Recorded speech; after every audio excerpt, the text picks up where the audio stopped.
નમસ્કાર વિકાસ સાહેબ, આપે 100 કલાક પહેલા એક પત્ર બહાર પાડ્યો જેમાં 5 થી વધુ ટર્મ કન્ડિશન લખી છે।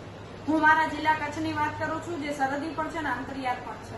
આપ ખનીજ માફિયાઓ પર કાર્યવાહી કરવાની વાત કરી રહ્યા છો। શું મારા જિલ્લાની અંદર ખનીજમાં વર્તમાન સંસદના ભાઈ ભત્રીજાઓ, ધારાસભ્યશ્રીઓના ભાઈ ભત્રીજાઓ ઉપર કુંડળી પ્રકરણ હોય, રત્નાલ મોરસદ પ્રકરણ હોય, મુન્દ્રાનું પ્રકરણ હોય કે અબડાસા મત વિસ્તારના સત્તાધારી પાર્ટીઓના જે સાગરીતો છે તેમના પ્રકરણો હોય, તેના ઉપર પોલીસ રેકેટ પર ગુનાઓ નોંધાયેલા છે। શું આપના આ લિસ્ટમાં આ ભૂમાફિયાઓના નામ લખાવાના છે?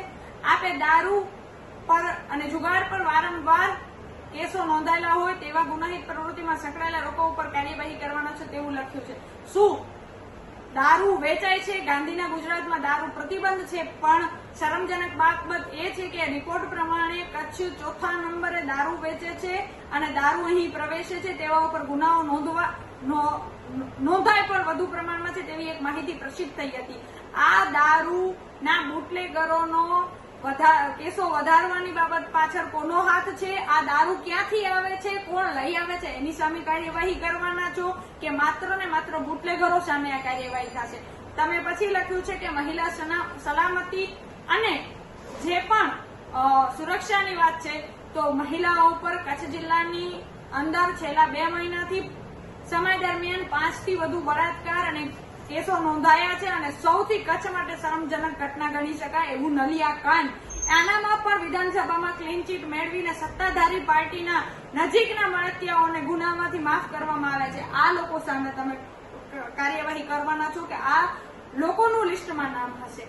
આપણે પછીની એક ટર્મ કન્ડિશનમાં લખ્યું છે કે બેંક લોન, પાક ધિરાણ કે સરકારી જમીન પર જેનું દબાણ હશે અને જેના ઉપર ગુના નોંધાયેલા છે, તો કચ્છ જિલ્લાની અંદર સરકારી જમીન, ગૌચરની જમીન કે અન્ય બાબતમાં ધારાસભ્ય કે સત્તાધારી પાર્ટીના ક્યાંક ને ક્યાંક સાગરીતો અને મળતિયા તથા આરએસએસના સમર્થકો છે, તેના ઉપર આવા ગુનાઓ નોંધાયેલા છે અને નથી નોંધાયા તો પોલીસે શા માટે લાંચ કાઢી છે? આવા લોકો ઉપર કાર્યવાહી કરવાના છો? એક ચોક્કસ સમુદાય કે સમાજને ટાર્ગેટ કરવા માટે કે ગુજરાતમાં ભયના રાજકારણમાં ધકેલવા માટે આ કાર્યવાહી કરી છે। આ લિસ્ટ આના માટે બહાર પાડવાનું છે। આપ રાજ્યના ડીજીપી છો, સન્માનનીય છો। પોલીસ હંમેશા કહે છે કે પોલીસ પ્રજાની મિત્ર છે, સેવા, સુરક્ષા અને શાંતિનો ઉપદેશ આપો છો, ત્યારે આ માધ્યમથી કચ્છની અને ગુજરાતની દીકરી તરીકે વિનંતી છે કે સાહેબ આ લિસ્ટમાં પારદર્શિતા પણ રહે।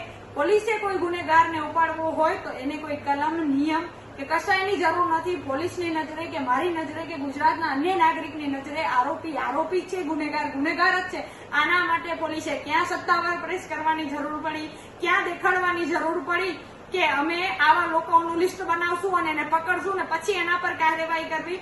આપ સાહેબ સારી રીતે જાણો છો કે ગુજરાતના ખરા ગુંડાઓ કોણ છે, ક્યાંથી આવે છે, ક્યાંથી અમને પ્રોત્સાહન મળી રહ્યું છે, આમનું એપી સેન્ટર ક્યાંથી છે। આવા લોકોનું ગુજરાત પોલીસે ને આપે લિસ્ટ બનાવવું જોઈએ ને કાર્યવાહી કરવી જોઈએ।